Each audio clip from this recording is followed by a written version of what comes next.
boys and girls, I'm David. And I'm Frank. And we're Virginia Trekkers. And we're here in Glen Ellen for their Harvest Day Festival.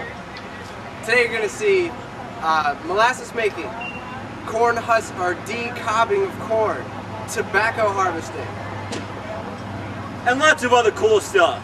So boys and girls, come on, let's go!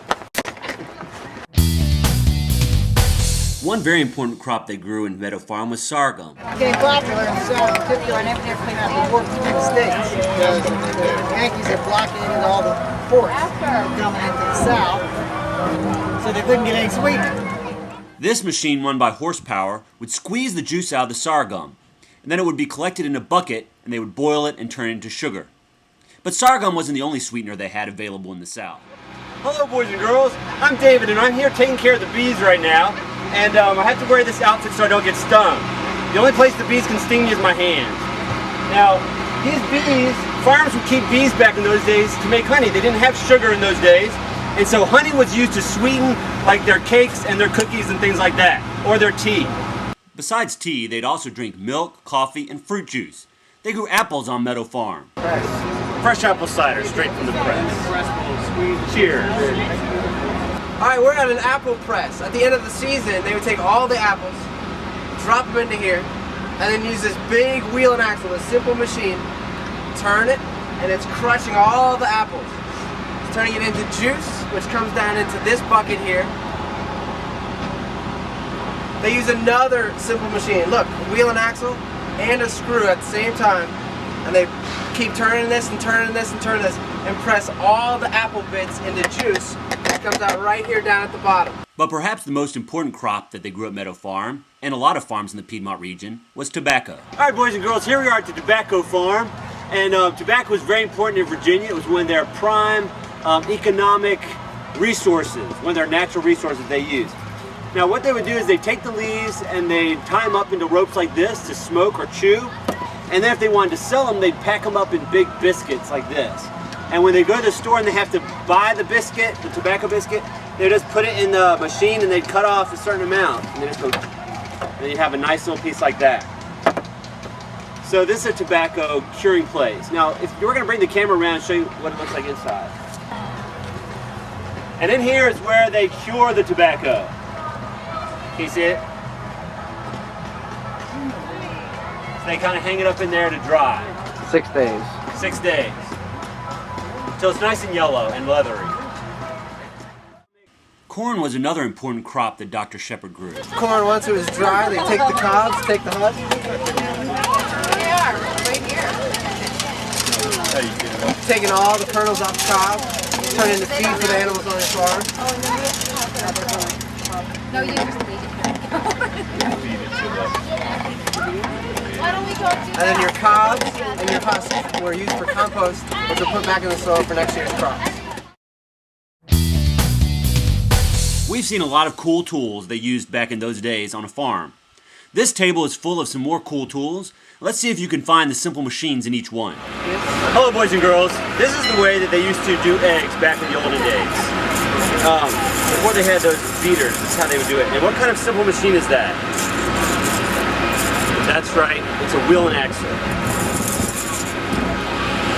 If you wanted peanuts or any other type of nuts on top of your food, you put them in here, flip it upside down, another wheel and axle.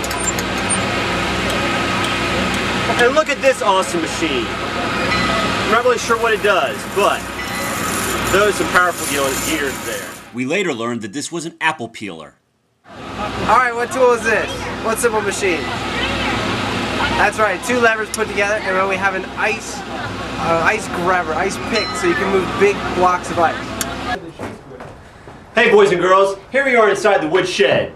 And there's a bunch of tools here they don't really use nowadays, but they used them a long time ago. They're very important. They actually made a lot of their own tools in those days, didn't they, Frank? Yes, they did. Well, let's take a quick tour. We have a shaving press here. Somebody would sit here, hold their piece of wood that they'd want to shave. Be careful of not having a blade in the seat when you sit down. And use the draw knife that Mr. Clough is sitting on to shave the wood. Right here, you just shave it. This right here, this big huge stone, would be for sharpening your tools on your farm. This big tool back here Let's demo that. is a two-man saw. There were no chainsaws for cutting trees down, cutting lumber down. It was a two-man job, two-person job. You sit there and pull back and forth, back and forth, back and forth to get your trees cut, your logs cut for your farm. People back in those days were pretty strong. Here we are at the Basket Weaving Center, and back in those days, women made their own baskets. Usually, colonial baskets were made from tree saplings. This woman is demonstrating how she weaves the basket. In the apple basket. And it's going to have a hump in the middle, and what that would do is when they would go out in the orchards to get the apples would lay down in this part and build up, and then they would not go around by the time they got from the orchards to the house, and there would be grooves. Plants weren't only used to make baskets, they also used plants to make cloth. Here we're going to learn how they make cloth out of flax. Flax spray. It's sort of breaking off the parts that are around the fibers. So you hang on here and work this. Use your, there you go, and grab this with your hand and pull it towards you to break off the tough outer. That's it. Yeah. And okay.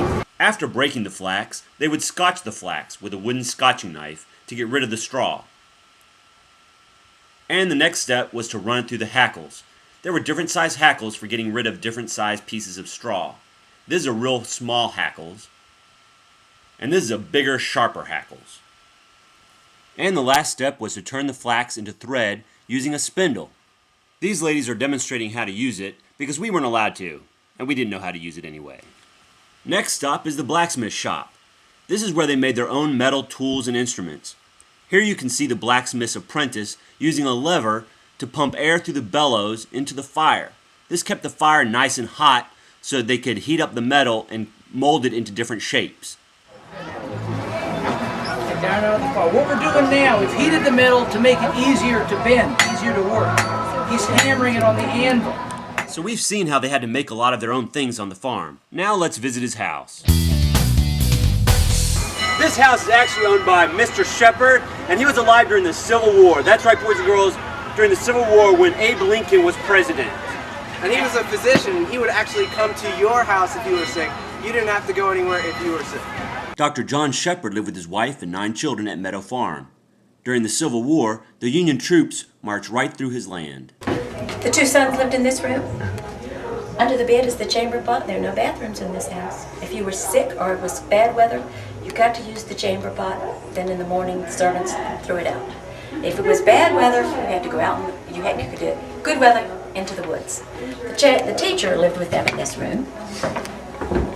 The teacher had this room. She was a cousin of the family. She gave most of the lessons to the boys. They had algebra, geometry, and some science. The girls were also taught to read, write, but it was more important for the girls to have beautiful penmanship and to know how to keep accounts because they would have to manage a farm when they were grown, and of course the girls would be expected to marry. All the girls and the governess slept in this room, and this is a trundle bed, and there might be 2 or 3 little girls sleeping across the bed like this, and the governess and one of the children might sleep there, the little girls. Baby over here. These are the children's toys, some of them. Remember, the children were outside a whole lot during the day. A lot. And everybody had jobs and everybody worked. That's a good point to make. Here's the bathroom in this room. No indoor plumbing. This is the toothbrush. It's not plastic. I can touch this because it's not an antique.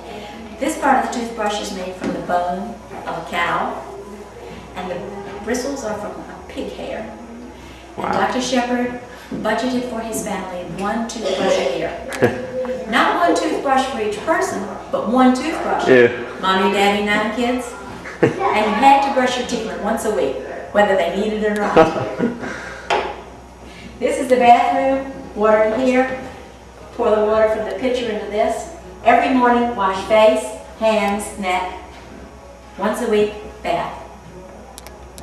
Where's the bath? Well, they bring up a tin tub right here. And the servants would fill it with hot water. And Daddy got the first bath, Mommy got the second bath. and then the children on down the line. Yeah. So that's why, you know, they say don't throw the baby out with the bathwater. That's because the baby got the last bath. We've had a great time visiting a harvest festival in the Piedmont region, and we've learned a lot. Now let's end with a bull ride, because what would a harvest festival be without one? I'm Private Patrick. Welcome to the Virginia Harvest Festival in Glen Allen, Virginia.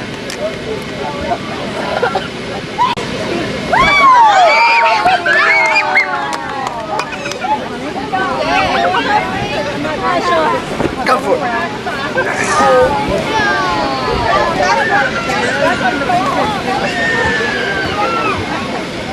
Hello, boys and girls. I'm Mr. Cluff, and we're at the Harvest Festival in Glen Allen, Virginia. Yeah!